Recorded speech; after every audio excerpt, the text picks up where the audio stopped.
बाबा। हाँ बोला। बड़ा घूम घूम के बिरहा गावा था। तब का गाई थब है? तमाम मर्द मेहरारू से।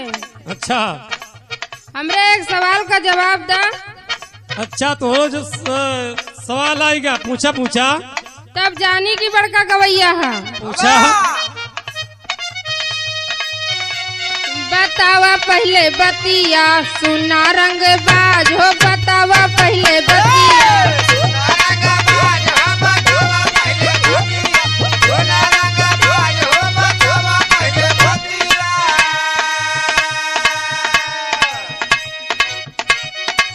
का पूछा चाहते हो बोला।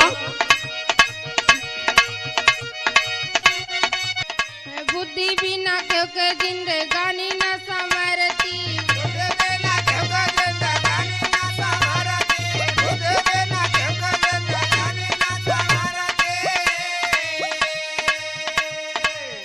फिर भी सवाल बोला बुद्धि क्या है करती।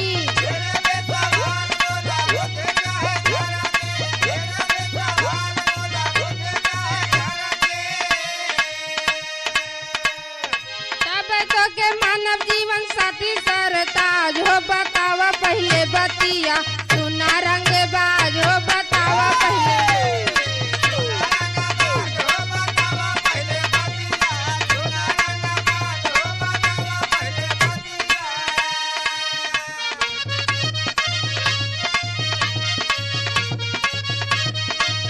जिया हो जिया सूरज भैया।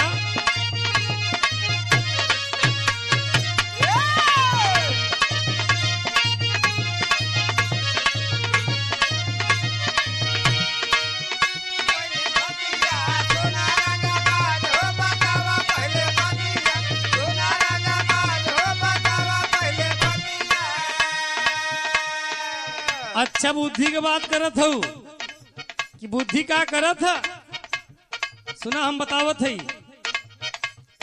बुद्धि सिंहासन से नीचे करवाती।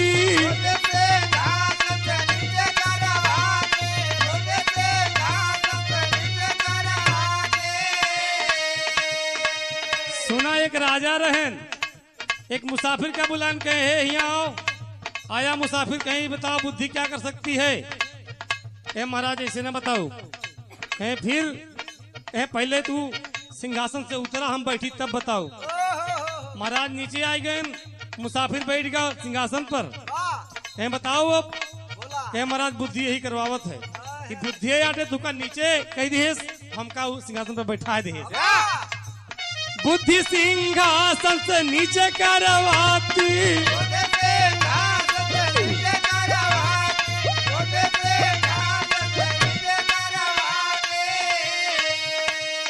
केहू का उठाए सिंहासन पे बैठाती।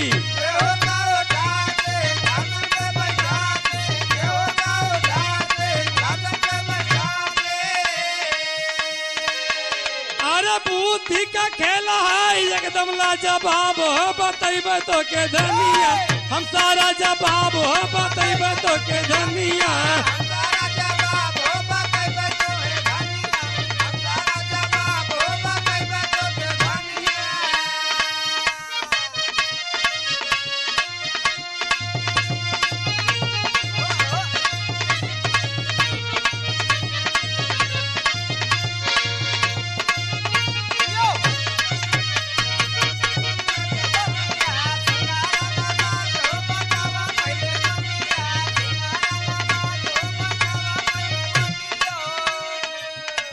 सवाल सही बा।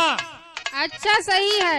अच्छा अच्छा अच्छा बहुत बकैती ना करा। हाँ?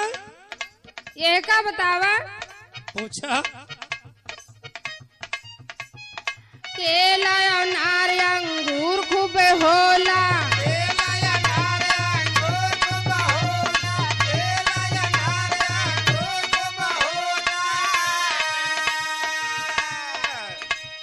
लेकिन कौने रंग के कामन फल नहीं होला।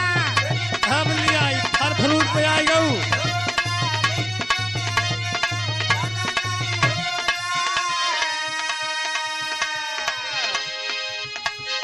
करा न बकैती कर उत्तर दिया आज हो। बतावा पहले बतिया सुना रंगे बाज हो बतावा पहले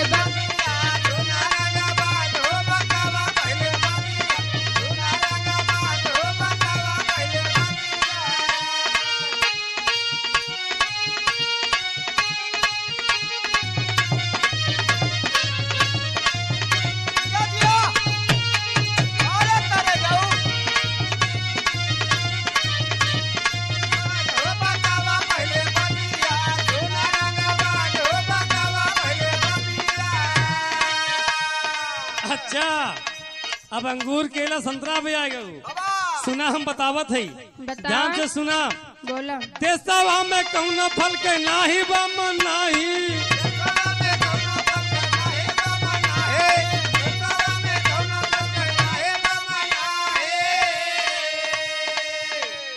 लेकिन नीले रंग के कौनो फल होते नाही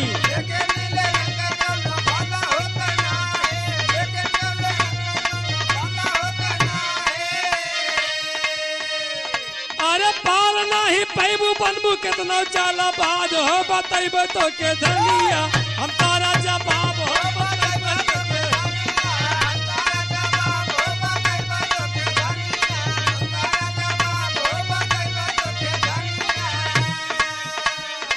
अब बोला कैसन जवाब रहा हाँ बढ़िया बात बताया।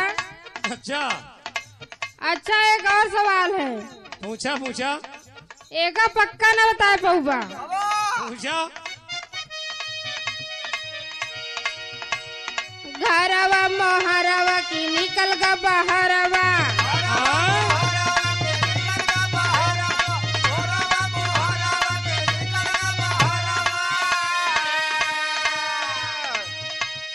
बोला हमें कौनी की जाई वही परवा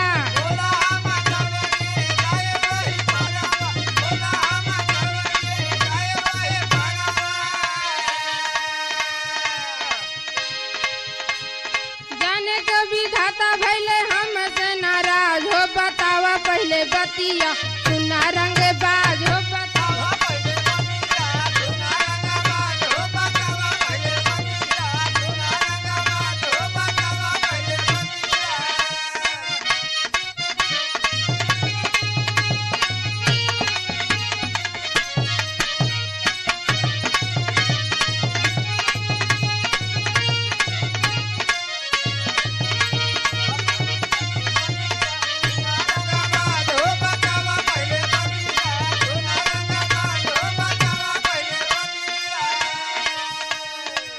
अच्छा ये तो सवाल बड़ा बड़ा पूछ दी हूँ घर मुहारे के निकल गए अरे मोर बप्पा रे ई कैसन सवाल है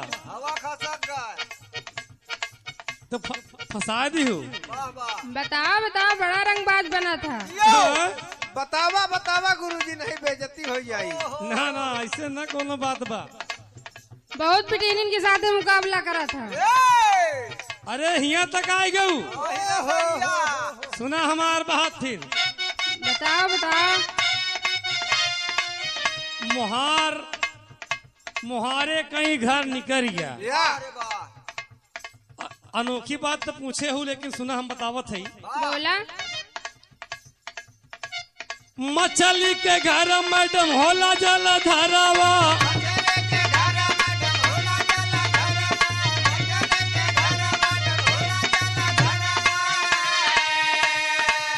सुने वाले भाई लोगन समझेंगे इस बात को मछली का घर जल के अंदर होता है मछली का घर जल के अंदर होता है और मछुआरा उसमें जाल डालता है और मछली जाके वही मुहारे से वही फंस जाती और पानी निकल जाता है एक मतलब यह बा मछली का घर मैडम होला जल धरावा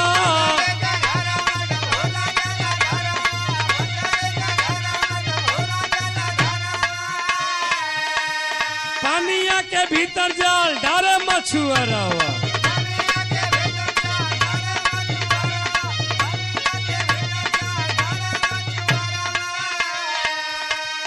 जाल में मछलियां फांसी पानी गईले भाग हो बताइब तो के धनिया हम सारा जवाब हो बताइब तो के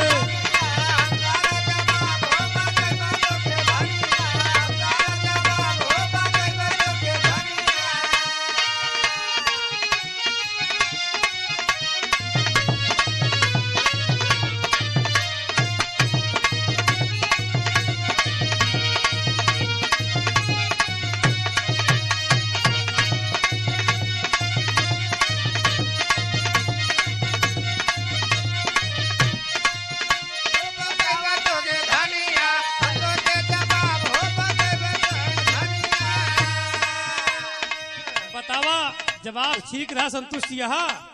हाँ ठीक है। अच्छा अच्छा, आखिरी सवाल है। पूछो पूछो। आज मेरा मन एक राज है खोलता। इतने दिन में आज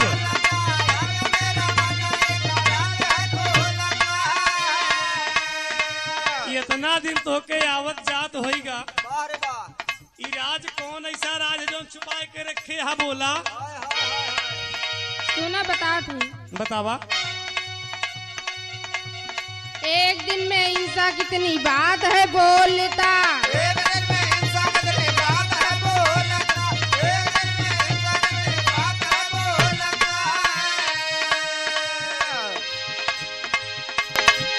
दम है तो पर्दा फांस करके जाया आज हो बतावा पहले बतिया सुना रंग बाज हो बता।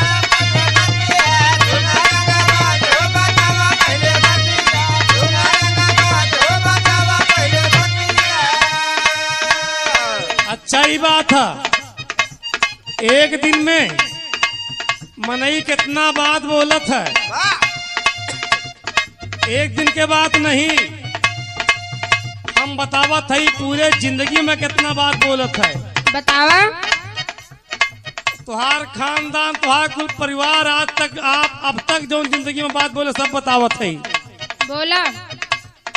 श्रोता बंधुओं से निवेदन है, सवाल जवाब में कोई गड़बड़ी लगे तो कमेंट बॉक्स में लिख करके जरूर बताएंगे। सुना हम बतावत है। जिंदगी में मानो दो ही बात है बोलता।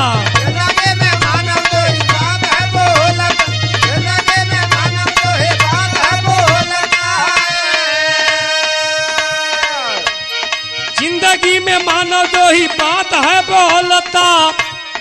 एक बात सही एक झूठ है बोलता।